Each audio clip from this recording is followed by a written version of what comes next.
Live a little here in Chesendea, Romania. Just a little breezy outside today, so I would come in. And we're getting ready to start in Daniel chapter 11. It's been told a lot about it. And I've studied it before. It depends on what you're looking for, how much you want to get out of it. I've been told that it's the most difficult chapter in the whole Bible to really understand. There is so much here. I don't know about that. I don't claim to be the one to get everything out of it the most.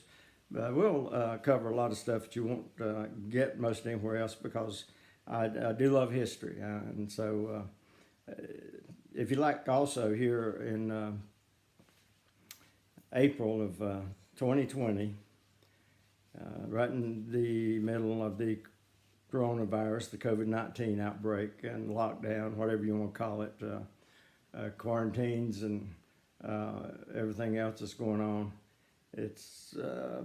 I personally think God's trying to get people's attention, but they're too involved in trying to solve all the conspiracy theories that are going around to really take much time to give much attention. And so the consequences keep going on, keep getting worse, the economy. And then we're in the blame game, pointing fingers instead of searching our own hearts. And so, time will only tell.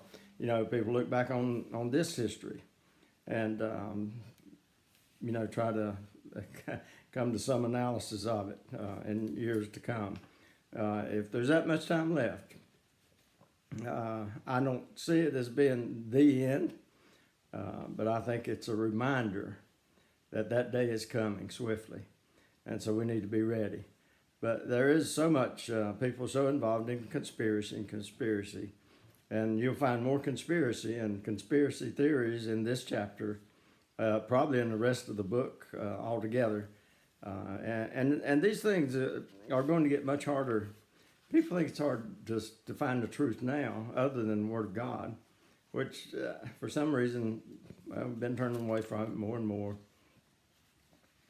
We'd rather look at these new theories and things and think we can get the answers from them outside the Word of God. And I see more and more Christians getting caught up into those things.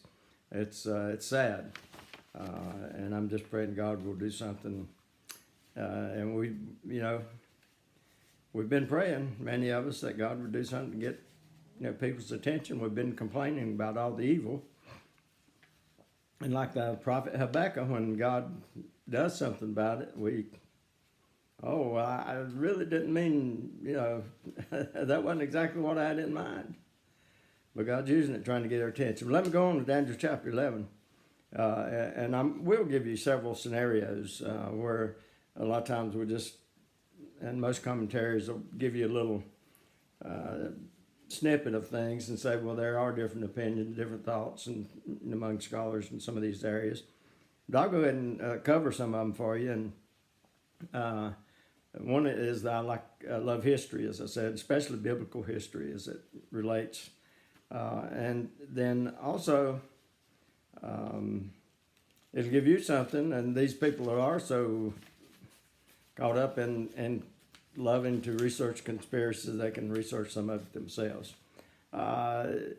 In verse 1 of chapter 11, the angel is talking to Daniel, and the angel is talking about Darius, how he had stood up with him and supported him.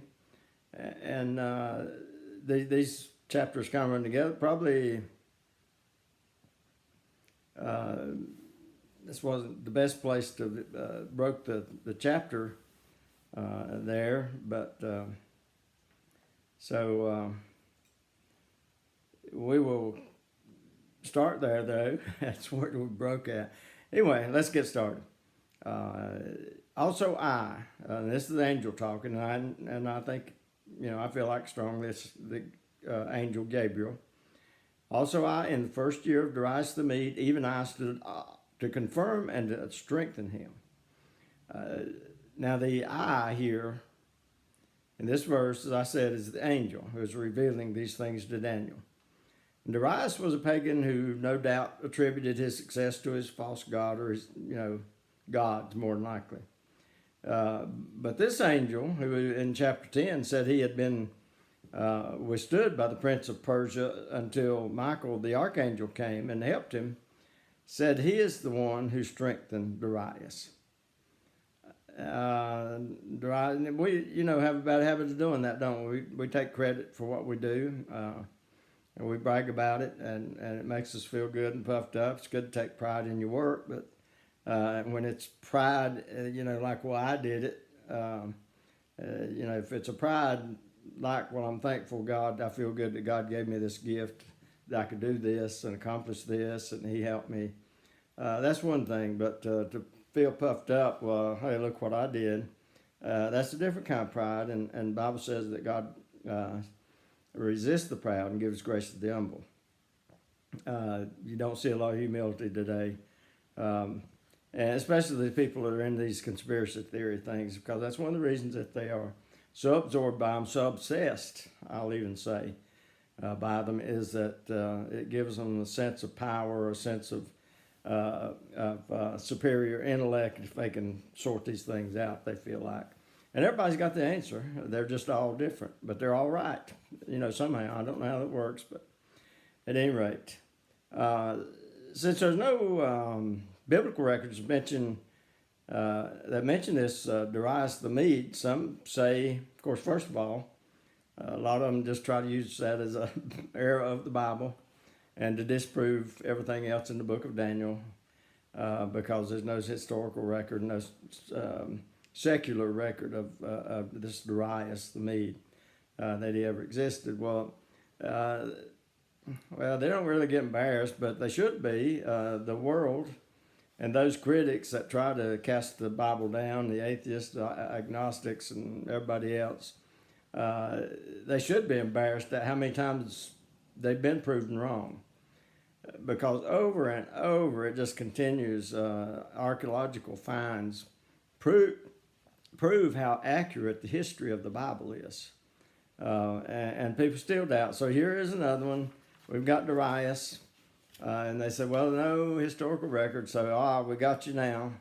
And it's kind of like what we see in politics on one side of the aisle, that keeps trying to bring down our president. And time after time, they're made to eat crow. They have to go back. Say, well, that didn't work. We'll try again this next week or whatever. I think they've eaten so much crow, they've got used to it now. And so they continue to come back, and that's the way these critics are. But I'm pretty sure we've arrived at who Darius is. And Darius is a throne name that someone else used. It's kind of like Pharaoh. So in Daniel chapter 6 and Daniel 9, both these mentioned. And we talked about some before in some recent videos, and I may go back and redo those videos because of learning some of this stuff that is more recently come about. It makes a lot more sense. Many rely on the historian, first of all, Herodotus, but some think that the historian Xenophon has proven more reliable, and I agree, at least in this instance, that the more I've studied it, the more I agree with that statement. And Xenophon was, like I say, a Greek historian, and then you had Herodotus, and there's about 4 different ones that people relied on a lot. And of course, then there's Josephus, wrote the history of Jews, but this. I don't know if he had anything on this or not. I did not research Josephus on it, but at any rate, what we do have, that Xenophon claims that for the first couple of years after the fall of Babylon, that Cyrus was co-regent with the Median king Xerxes. Darius then would have been a throne name or title which Xerxes used sure not get that pronunciation right. I'll probably miss some more in here too. Um, there is Xerxes, but this is Xerxes. When Xerxes or Darius died only 2 years after the fall of Babylon, then Cyrus took the rule of Media and Persia, both. That would explain why in Daniel chapter 5, verse 31, it says, "In that night was Belshazzar the king of the Chaldeans slain, and took the kingdom. Darius the Median being about 62 years old at that time." And that's why it does not say Cyrus the Persian took the kingdom. It says Darius the Median. And most people have conjectured. We know the illustration that the vision of the goat that came up. It had the two horns, and one came up first, and which was the Median kingdom, and then the second horn that came up second actually then outgrew that one, came to bigger, and that was Cyrus and the Persian Empire. But most people assumed, and there's probably some historian that has alluded to that Cyrus had took, and the Medes had he had conquered the Medes before they took Babylon. But now it looks more like that he conquered these other nations and then called on the Medes to help him take Babylon.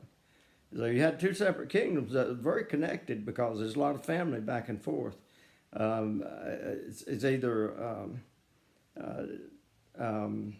Cyrus had some close relatives who were high in the Medes there. I think either, and there's some confusion about that, was a grandfather or a brother or whatever, but that was ruled over the Median kingdom at that time.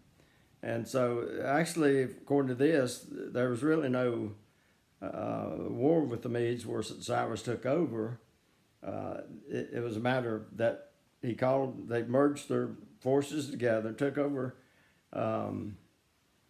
Babylon, and up until that time, the Medes were still the greater horn. And then when Darius dies 2 years later, then Cyrus takes over the kingdom by himself, and then he's the larger. He and the Persians are the larger horn that came up, and so because they're the more predominant, and that's reason too that everywhere you see up until that point, you see it's always the Medes and the Persians, not the Persians and the Medes. The more dominant one is usually mentioned first. I think there's a lot of credence I give to this, and the more I've studied it, like I say, the more I agree that this is probably what's true. It's what I'm leaning on anyway. You may see it differently, but study it out if you want to. But maybe I'll give you some more information in the descriptions or something. The thought here that I got this from, and that I started doing a lot of research from, was a gentleman that's got an online thing now where he covers different biblical subjects. At the time he wrote, what I was first reading was a paper that he wrote when he was in the seminary or Bible college, which one he was had there, and his thesis was on Darius, who this Darius was, and it was interesting at first, but like I say, the more I studied, the more it pans out, because the mystery to me is solved. It has always been a mystery, pretty much up to this time. And he went back, and his thing was that he said he started to search more under the historian with the funny name. I'm kidding. Xenophon. A lot of funny names if when we're not used to it. But Xenophon, and Xenophon's the one that kind of gave his historical thoughts on that and what he'd learned. And somewhere, he hinted this guy now that does this has indicated that at one time modern historians look back and give a lot of credit to Xenophon, but somewhere maybe there's a couple areas that he was less good with, and they kind of went more to Herodotus and some of the others more recently, but he went back to Xenophon, and it does make a lot more sense.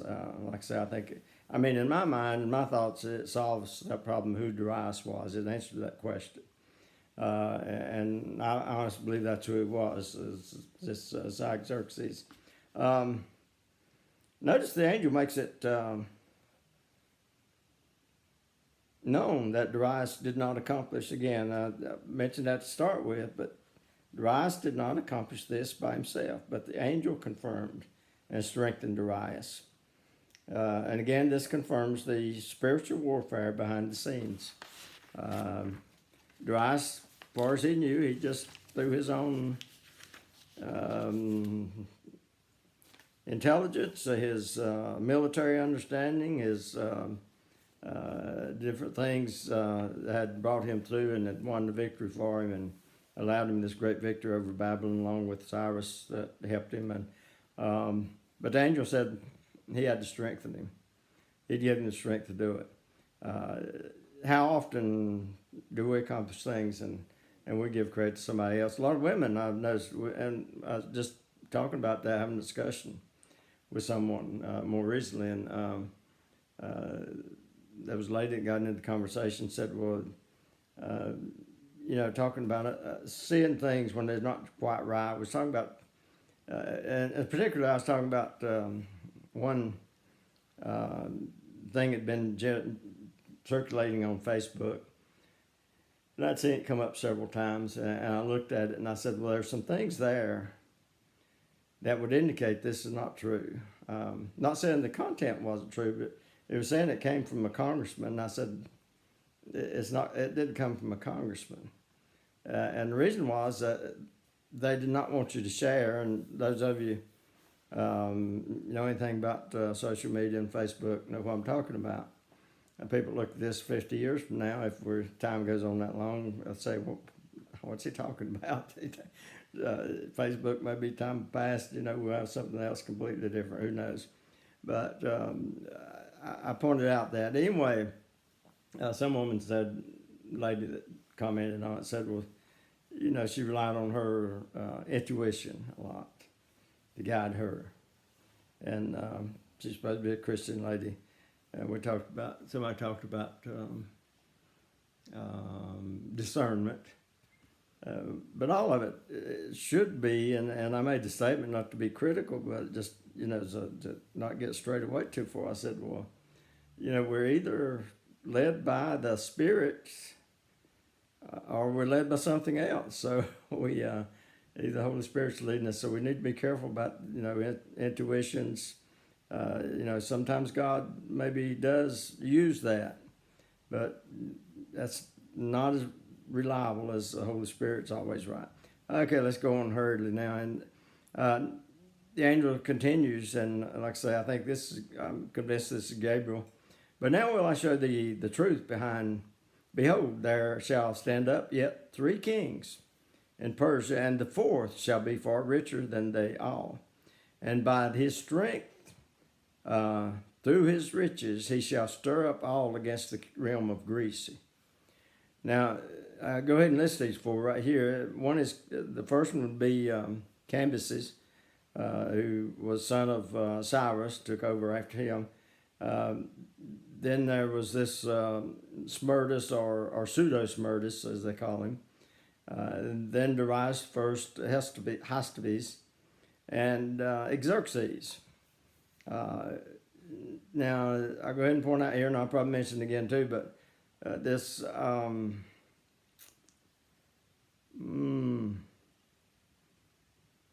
to remember which one. One of them probably is mentioned in the book of Esther briefly in chapter 4. We'll get to that. I'll clear that up later, but off the top of my head, I can't remember exactly chapter and verse and exactly which one it was, but where is known as mentioned as Ahasuerus. A lot of people think that might be him. Now, it's two Ahasuerus, though. There's already also a Ahasuerus in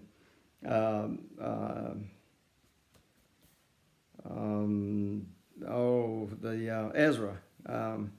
And that is probably Xerxes, who's mentioned here, would be the last one. And it's Xerxes, who was the fourth, invaded Greece, but was defeated at Salamis in 480 BC. Cyrus died in 530. Now, here's a lot of this conspiracy stuff right here you can dig into and try to sort it out. Make up your mind. Cyrus died 530 BC after ruling his empire for only about 10 years, after he took Babylon, that is. His death is a bit of a mystery, with four ancient historians giving four different versions. Two agree that that he was killed in battle. One saying he was injured in battle, but later died of his wounds. Later at home, and the Greek historian Xenophon, that we've talked about before, he just said that he died at home. It doesn't mention any cause or anything like that. And so that's one place that Xenophon kind of maybe come up short on. But sometimes when you don't have a consensus, it's difficult. Now, if you got 3 out of 4 that say the same thing, then you can pretty much say that, well, that fourth one's probably wrong. But Herodotus said that Cyrus was killed while fighting the Massagetae, a very warlike people who lived on the northeastern fringe of the Persian Empire. And I think they would have been a Scythian people. They were ruled by Queen Tomyris, whose son died in the first battle there, and there were problems, according to this historian, that these people kept making incursions into Persian territory, and so Cyrus had got his army and was going up to, put a stop to that. Now, this Queen Tomyris, like I say, her son died early in the first battle that they fought. Well, she was able to then raise a huge army, it's said, and the queen was able to raise a large army and swore to avenge her son. The Persians were soundly defeated, and Cyrus died in the battle. The queen had his body recovered and his head cut off. And since there are several accounts and no real consensus, I have some doubts of this personally. Some things don't add up on it. If these were really a warlike people and could get that large of an army together, they would be just like all the other empire building people, and would have went on and pushed to take over the Persian Empire more than likely. However, that didn't happen. The king was killed, the army defeated. Everything's there that says go for it. It's yours for the taking. But that didn't happen, and so I just have some doubts about that story. And here's another one, similar, but I kind of lean to it personally because it makes a lot more sense. The more plausible to me is that the account of the Greek physician and historian named Theous. There again, equal time on the pronunciations. But he said the excursion was even further east along the border with India, and that this other group was actually allied with India, and so they were able to get some help from India when they learned that the Persian army was coming and Cyrus was coming. The Persians were surprised by the Indian elephants, even though they had used elephants, but I think they'd been caught in a passage or something, and not thinking about the Indians being coming in on it, since that's not who they're really there to fight.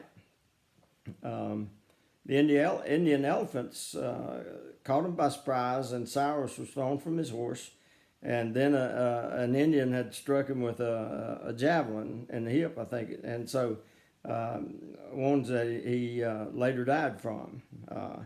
But according to this historian, each side lost about 10,000 men in the initial battle. So it is very touch and go. But after hearing about Cyrus, a king of the Scythian people, who would have been the ones in the early story that they were supposed to be fighting against, actually pulled together an army of 20,000 cavalry and brought in to help the Persians and really ended up winning a resounding victory. And of course, that kept the empire stable then, and that makes a lot more sense than some of the other accounts. Now, Cambyses then took over. He's the one that starts off the three in what's been mentioned in the verse there that we're looking at. He was the son of Cyrus, so he took over the kingdom. And possibly, he's the one that was possibly the Ahasuerus of Ezra 4:6. And very well may have been insane. And I had the others backwards too. I apologize. Let me straighten that out before we go on. Is the book of Esther that Xerxes was and I don't know, I just didn't catch that. I've known that for a long time. Who was they think is the Ahasuerus of, and would almost have to be, of Esther. And so this Cambyses is probably the Ahasuerus that's mentioned in Ezra chapter 4, verse 6. And some have conjectured that he may have actually been insane. It's almost like a Jekyll and Hyde story. Depends on who you talk to, who's talking about him. It's either a hate or you love him relationship almost. He married two of his sisters. He murdered his brother and his heir, Smerdis, and then murdered the sister who protested the murder of the brother. And one of the leading Persian priests named Galmada, and these names are different depending on what language you're using, but to plotted an insurrection and seized the throne, taking the name of the dead prince. So historians call him Pseudo Smerdis. So there's a lot of intrigue right there, and a lot of stuff to try to sort out. Again, who's telling the truth? Was that really the Smerdis? Was that really Cambyses' brother? So one says that Cambyses murdered his brother and left to go to on a military campaign then, and he put in this look-alike almost priest that to fill in until he got back. But in this account, the priests got suspicious about him, and so he organized an overthrow to have the throne protected for Cambyses when he came back from the campaign in Egypt. However, on the way back, excuse me, on the way back, it said that the tip of his sword holder had come off, and as he mounted his horse, his sword stabbed him in the thigh and got infected, and he died before he got back to Babylon. Or any of the other Ecbatana, I'm not sure exactly where they were at right then, but I know Susa was one time a capital, and they had several different places. Darius, the account is that, something he didn't mention about the sword scabbard, but did say that, Cambyses died of basically natural causes, the way he said it. In other words, it was at nobody's hands. It could have been an accident, it could have been the sword thing, but he didn't say that. And when he came back, then he'd been away, and something didn't look right.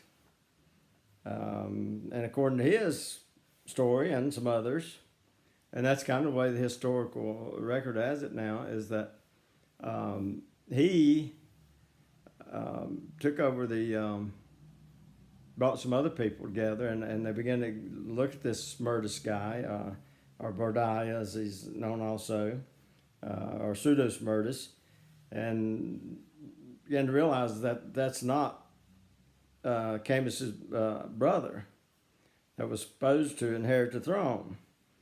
And so Darius and his group of senior advisors had him assassinated and took him out, and Darius the first took over as king then. So take your pick. As I said, there's a lot of, and we're just getting started in the chapter. A lot of different scenarios that you can look at. Who really did what,